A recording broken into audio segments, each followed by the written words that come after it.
Hello again, everyone. It's good to be back here at the Inside Florida Politics podcast, powered by the USA Today Florida Network. Hey, the latest salvo in Florida's immigration crackdown is the setting of checkpoints along highway truck inspection stations. The state loses a critical round in the legal battle over the officially named Alligator Alcatraz detention center. And will the congressional investigation yield meaningful information, or finally, the release of the Jeffrey Epstein files? And what, or actually more importantly, who might be in those documents? Hey, I'm Antonio Fins, your host for the Florida podcast, Inside Florida Politics podcast. And these are the three topics I'll be discussing with our USA Today Florida Network colleagues, Ana Goñi-Lessan and Holly Baltz. Ana, let's start with you. Florida Governor Ron DeSantis and other officials have proudly bragged about how the state leads in immigration enforcement. The boasting, though, has been at times met with some reality checks. Like back in May, remember when Operation Tidal Wave was billed as this historic sweep of undocumented criminals? But it turned out a lot of those arrested actually did not have criminal backgrounds. Now we have this new effort to crack down on undocumented truck drivers and this fear about potential public safety risk on the highways. Now, this initiative does follow a fatal vehicular accident blamed on an undocumented truck driver who made an illegal U-turn on the turnpike, crashed into another vehicle, and killed 3 people. Anna, like I said, you've been following this story. Tell us what you've reported. Well, the man, his name was, and I could be mispronouncing this, so I apologize, Harjinder Singh. He was from California, and he was a truck driver. He was driving one of those, big trucks we see on the interstate. And he made an illegal U-turn in St. Lucie County on the Florida Turnpike. 3 people died as in the accident, and but he was okay. The truck driver was not hurt, right? Truck driver wasn't hurt. He also had someone else there, wasn't hurt. In his truck, he wasn't hurt either. The leadership here in Florida, Republican leadership, DeSantis, Lieutenant Governor Collins, they've been using this as an example of how unsafe it is, unsafe to have undocumented immigrants with driver's license. In Florida, you cannot have a driver's license if you are an undocumented immigrant. However, there are other states, California included, where Mr. Singh was from, that do let you get a driver's license, right? If you are undocumented. Now, Mr. Singh did have a federally issued work permit. So he entered the country illegally, but he got a work permit. There's been some kind of back and forth as to who approved it. Was it, first approved under Trump? Was it first approved under Biden? Was it denied by Trump? Regardless, it was, I believe California they're alleging that Trump recently approved under the Trump administration, his last federal work permit was approved in April. And he did, I believe there's not really a loophole, but there's a way to get a CDL, which is a commercial driver's license, if you aren't a resident or a citizen. So CDLs, you have to be a resident or a citizen unless you get kind of this other certification. It's kind of a thing to go through. And since we only have 20 minutes, I'm not going to go through that, but it is a thing. So he could have had a CDL. One of the things that we've heard is, from our attorney general saying, these programs giving CDLs to undocumented immigrants need to stop. That's not a thing. That's not a program. That's not something that's done. Driver's licenses, yes. CDLs, no. So that's important to remember. But yeah, they've been using this as an example of why, Florida is the toughest on immigration. And I will say that there's a change.org petition for Mr. Singh that he gets, fair due process. And it has over 3 million signatures, which I thought was pretty interesting. Anyways, that is, that's what I know. What I know. We'll wait for the court case. All right, we'll wait for the court case. But in the meantime, interestingly, the truck driver in this case was from California, which, given the way that state's governor, Gavin Newsom and DeSantis and Trump have kind of been going after each other it sounds like in addition to public safety issues, there may be some national politics at play here. Have you discerned some of that in your reporting? Oh, well, I mean, Lieutenant Governor Collins went out to California in front of the Stockton Airport. Stockton, California was where Mr. Singh was incarcerated before he came to Florida. He criticized Gavin Newsom's policies. Anytime, any chance really that any of our top Republican leaders in the state get in front of a camera, they will call out. Well, they have been calling out Gavin Newsom, saying he needs to get off Twitter, he needs to get off social media. He needs to worry about his constituents and do something about the immigration problem. So, I mean, yeah, it's just it's the same old, I guess. Red state Republicans criticizing a blue state Democrat leader, the same thing. Gavin Newsom's come out with some pretty trolling posts, writing in all caps, trying to, I guess, rile people up. So, yeah. Yeah, those posts in social media certainly have gone under the skin of the White House. And you know who's gotten under the skin of the governor is a federal judge here in South Florida who just landed a major L to the governor in court this month when by ruling that in fact the state did not follow environmental protective laws during the seemingly overnight building of the Alligator Alcatraz detention center, which that's now the official name. So the judge ordered the state to basically depopulate and decommission the facility by the time that Halloween rolls around. And there's reports now out that, in fact, that the number of detainees there is zero or close to none.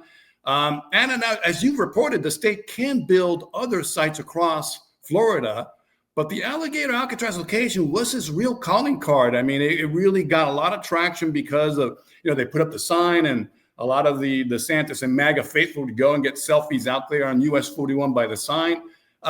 What's the latest here on this facility in particular?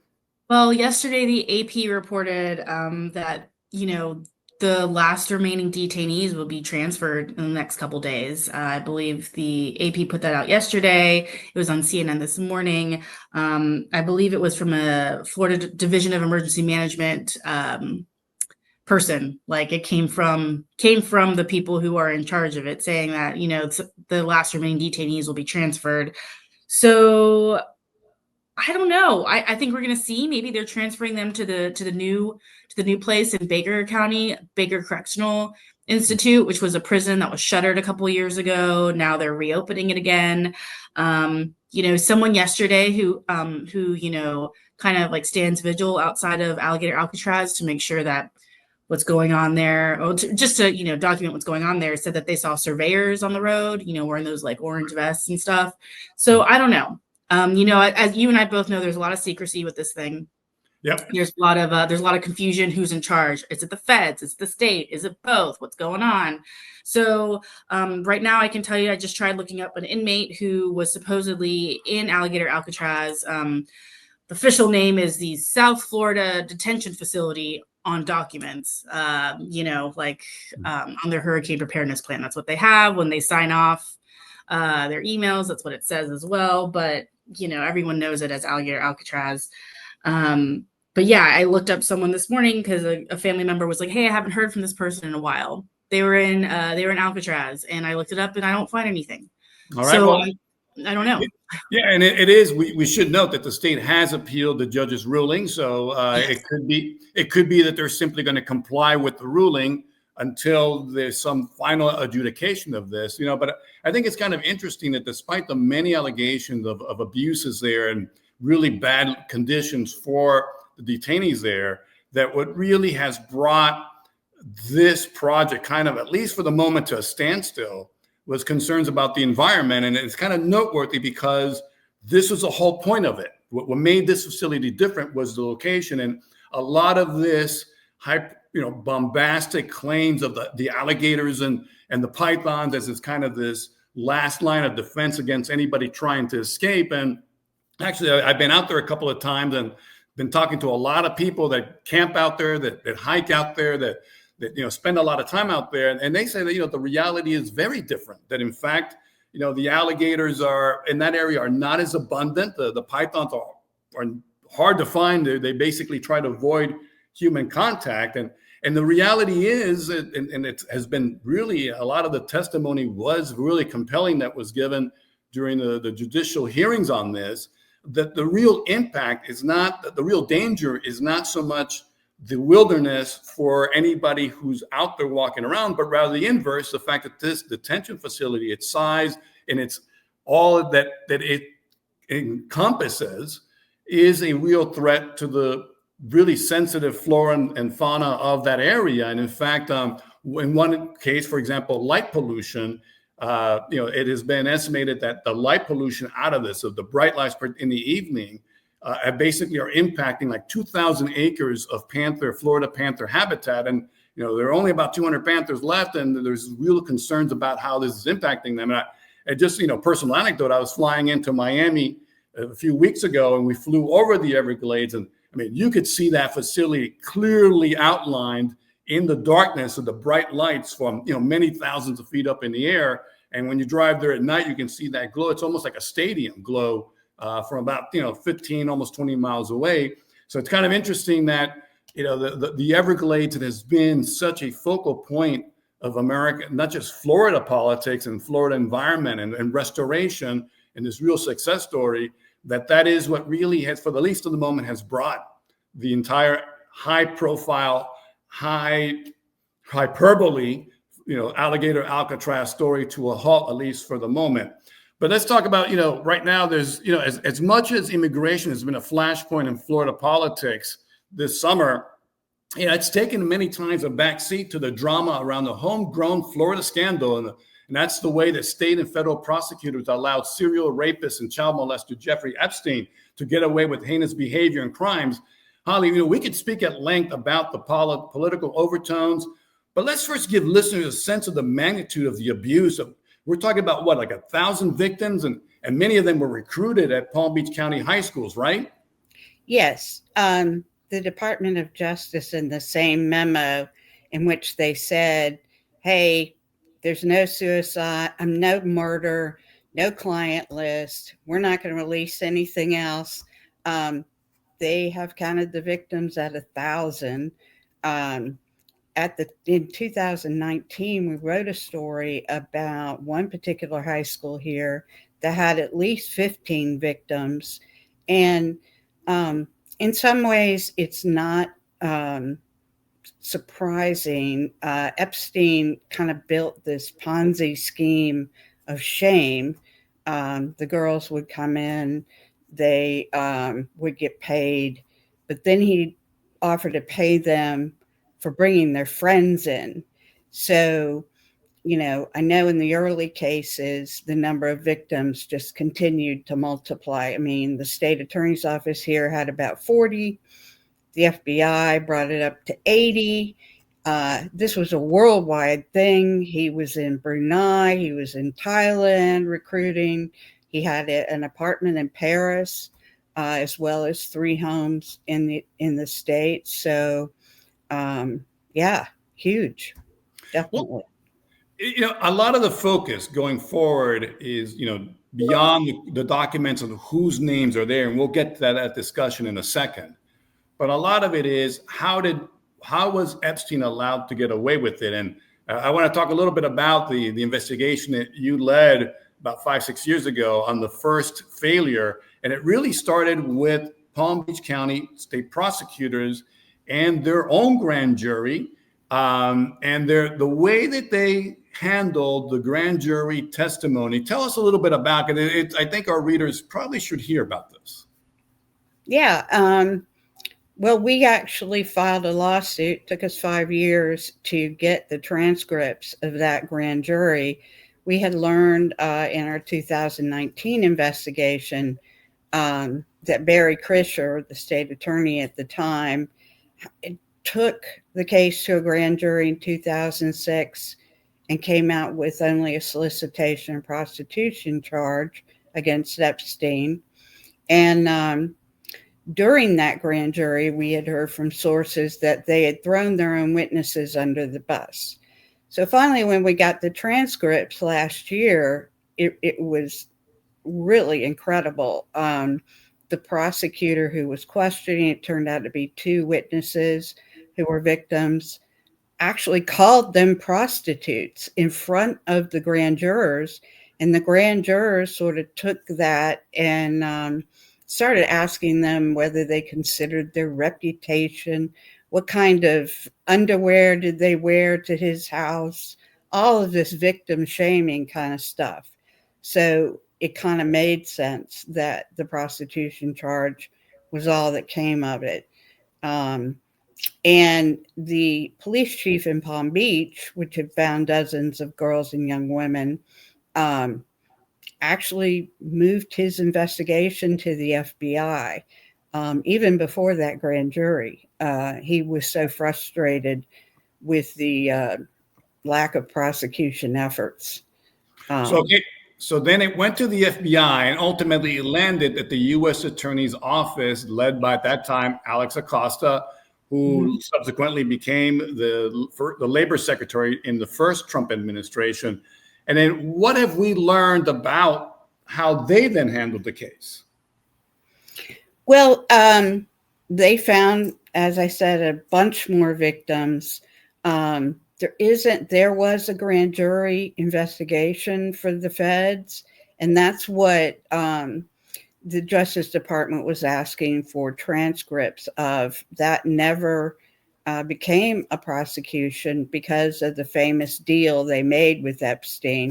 The chief line prosecutor at the time, Marie Villafana, was very eager to prosecute him. The grand jury had come up with a 60-count indictment, 53 pages long, and she was telling her bosses that, I'm ready. Please let me at it. And I think Epstein's attorneys were so aggressive that some of her bosses were just wanting to get this over with.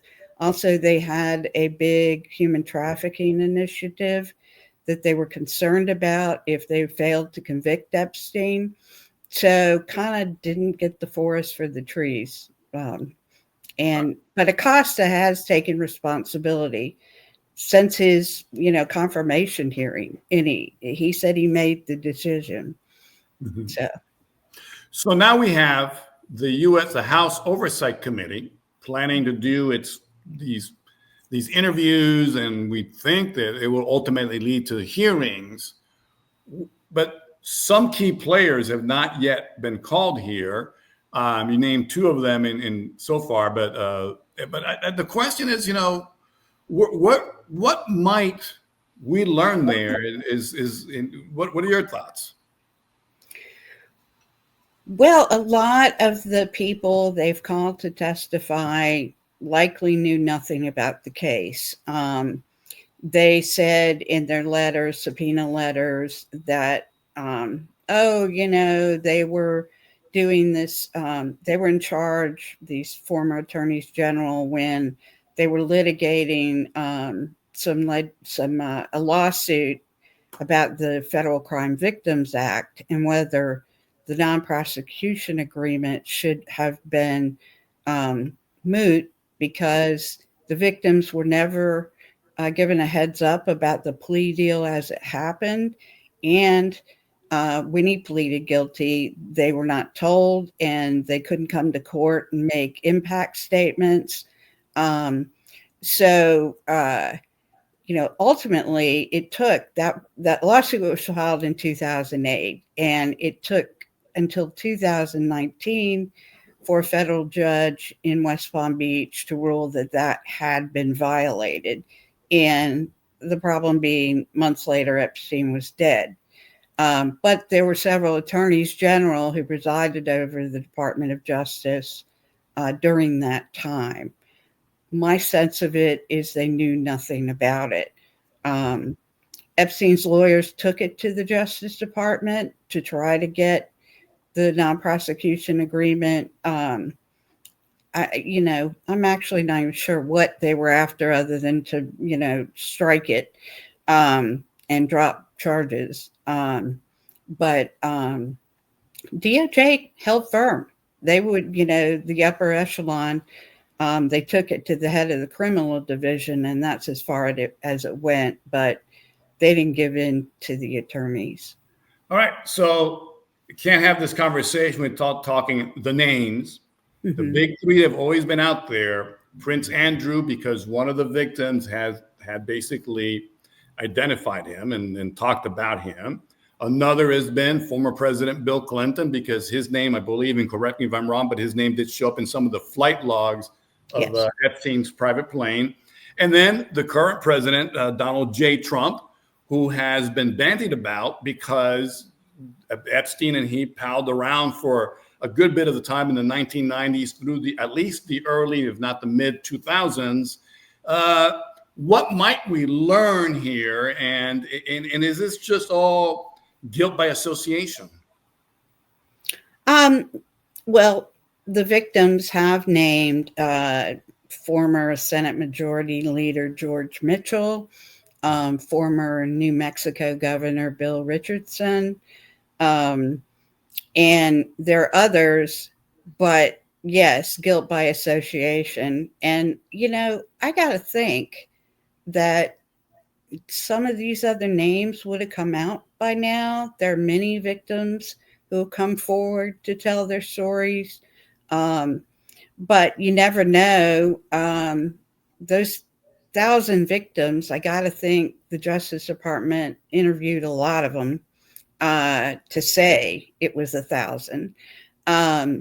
So I don't know. If I'm Jeffrey Epstein, God forbid, I'm not keeping a list. You know what I'm saying? Although maybe that's the expectation. I mean, even Pam Bondi said, "Oh, I got the list. It's on my desk." And so that's been what's really driven this story, particularly since July 7th, when the Justice Department and the FBI released that report saying there is no list. We have no list. Right. Well, and the documents they've turned over, subpoenaed documents to the House Oversight Committee. Thus far, they're still in the process, but thus far, Comer, the head of the committee, has expressed great frustration that what they're getting has already been made public. There's nothing new there. So I think there are some documents about an investigation, a disciplinary investigation that DOJ did, where they talked to all the players. But maybe their problem, DOJ's problem, is a lot of the stuff they have is public already. Well, we have not heard the end of this story, that's for sure. And actually, there's a presser, the press conference has been, you can tell us a little bit about it. 2 U.S. House members, Ro Khanna and Thomas Massie, one a Democrat, Khanna, and the other Massie, a Republican, are going to be speaking about this soon. What do we know about that? Yeah, that's Wednesday next week. And there are going to be, they say, survivors there who have never told their stories. There's always the possibility that they'll name names in public. Virginia DeFrey actually accused Alan Dershowitz of abuse, not with her, but Dershowitz filed a defamation suit against her, and she backtracked. So I don't know if they'd be in peril that way. But yeah, the bipartisan effort is pretty interesting. It does tell you this isn't going to go away. Well, it's not. And it's interesting that one of those that will be in that is involved in this speaking tour or engagement next week is Thomas Massie, a Kentucky Republican who has really gone under Trump's skin. I mean, he was one of the one of the MAGA Republicans, but in particular on a lot of fiscal and financial issues, he has butted heads with the president. The president has even sent out social media posts and wanting somebody to primary Massie. So it'll be kind of interesting where he lands on this. But anyway, we're going to wrap it up this week for our return engagement here to the Inside Florida Politics podcast. As always, I want to thank our production guru, Rob Landers, and all of the editors and reporters in the USA Today Florida Network, whose work really allows us to do this podcast and really inform us. And and give us a lot to talk about always in Florida politics. Again, until next time, we'll see you soon.